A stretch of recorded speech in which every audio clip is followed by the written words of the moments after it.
Hi everyone. So I thought today for evening prayer, which I haven't done for a long time, I would do a reflection on a poem. I posted some pictures that I took on the poem for International Day of a Girl that I liked, but this is going to be different. So I've lit my candle here. These candles I get from the dollar store. They're just ordinary candles, and then I bring them home and I bless them, and I ask God to let them be a blessing for my home. So you can see I've lit the candle, and I've got a nice soft lighting. I put this little lamp here by my African violet, and the lamp I got a while back from Amazon. So that's just to show you how I set up the space. And I'm going to read a poem. It's by John O'Donoghue from his book, A Book of Blessings. And I would just invite you to take a few moments to bring yourself into the space and to take a few cleansing breaths in and out.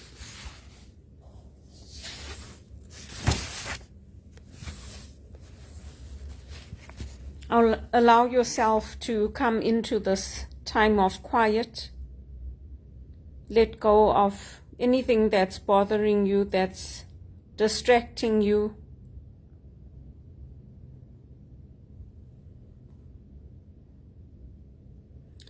And I'm choosing this poem today because often in my work I will encounter men and women who have gone to prison. Their families are sending them gifts, or they're ordering gifts for a child at home or somebody that they love. And some of them are very emotional. Some of them are very upset when they talk to me. Some of them are very calm. And some of them are just very respectful that somebody is willing to take the time to help them. And so when you think of somebody that's committed a crime, I'm sure all of us have images in our heads of what a criminal looks like. But often you'll find that there are cultural differences which can also lead to misunderstandings, which can also lead to people being viewed in the wrong light. For example, when I came here, my worldview and a lot of how I thought was very English, and things that I did, people take offense at, even things that I still do, including my language, being formal, and to the extent of even having me summoned to the police station like a common thief. So I would like to invite you to hold myself as a common thief in your head today, even though I'm not, and think of me in that way. Think what it would be like if you saw Belinda in prison, in a little cell like Mandela, and think before you take that next action against a woman or a man, what it means for their life. So this poem that I'm going to read today, it's called For the Parents of One Who Has Committed a Crime, and it's written in the masculine. I invite you to open your heart and to listen.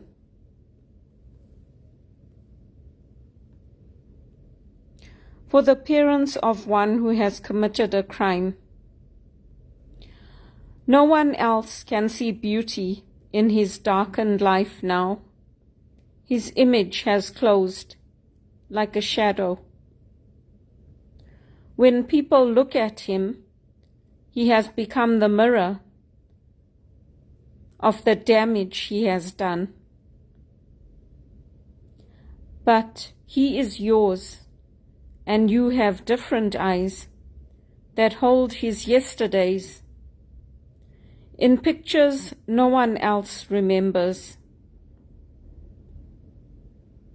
waiting for him to be born, not knowing who he would be, the moments of his childhood, first steps, first words, smiles and cries, and all the big thresholds of his journey since.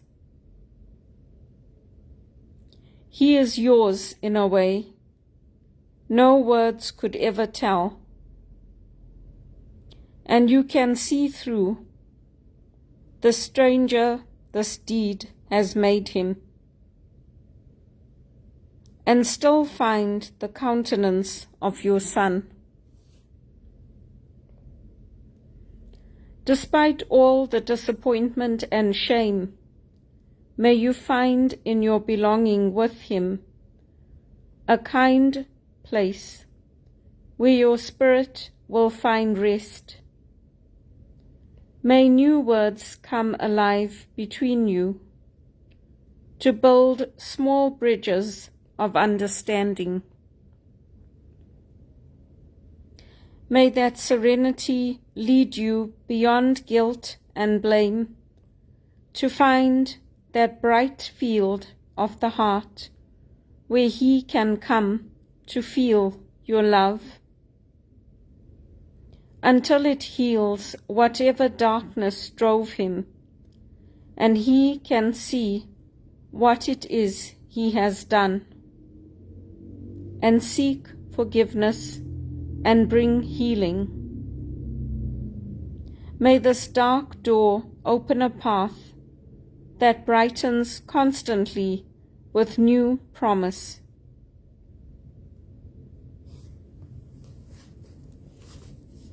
So I'd invite you to reflect on that poem.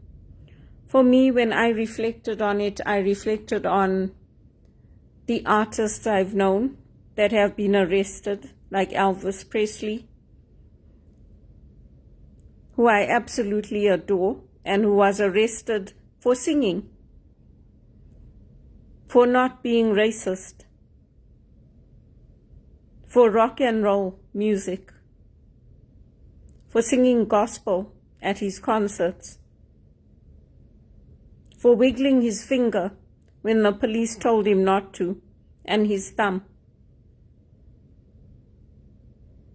I thought of Jesus, who was arrested and crucified in the most crucial, painful way. Cruel, I should say, not crucial.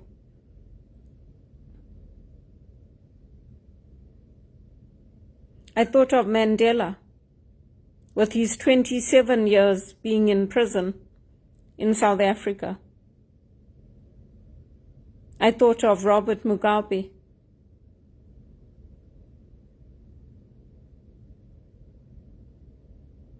I thought of my own family and myself when I've been accused of lying to the police and committing offenses in Canada, not in Zimbabwe, not in South Africa, not in England, in Canada.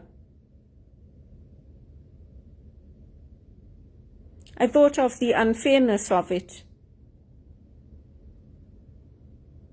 And I thought, whose justice are we living? God's justice or man's justice? Man's racism?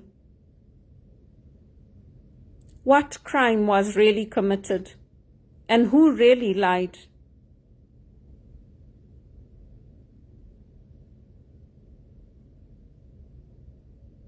How many families are separated? How many men and women are thrown in prison for want of a loaf of bread, like in Les Miserables?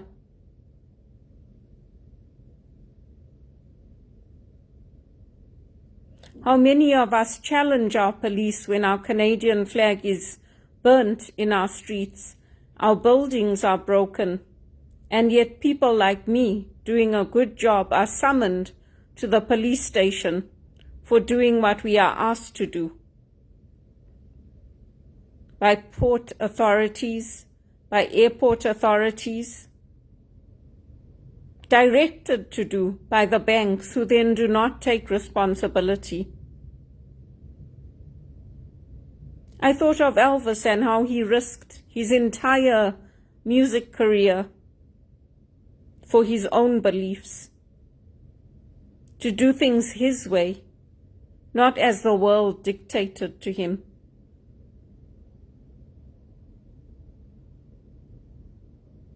And what does freedom mean, really? But like Chris Christopherson said, nothing left to lose. I thought of Chris Christopherson and his risk of being involved with a woman who was not white, who came from Cherokee and Scottish background.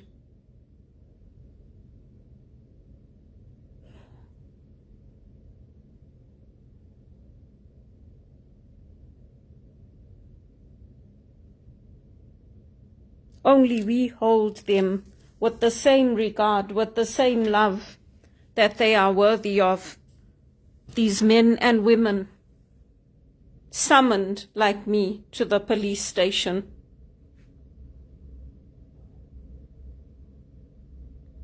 And I imagined Mother Mary standing by me, saying, "Courage, my daughter, my son will never leave you."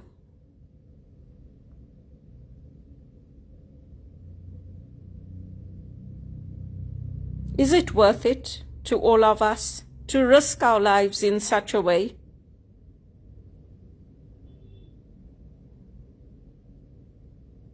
Perhaps it is. Perhaps it isn't. You make your own decision and pray with it.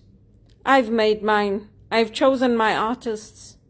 I've chosen my Elvis. I've chosen my human rights artists. I've chosen my anger. I've chosen my fight for justice. I've chosen to spend Thanksgivings and Christmases alone because I will not compromise on what I believe. I've chosen to stand up to the police and say, "Who lied?"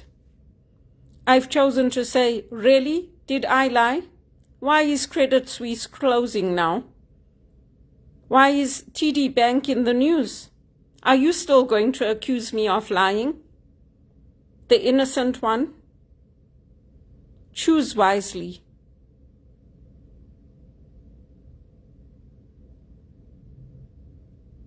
When you are ready, you can close your prayer with thanksgiving, praying for those who have come to your mind at this time, the Mahatma Gandhis, the Indira Ghandis, the women and men like me who refuse to compromise.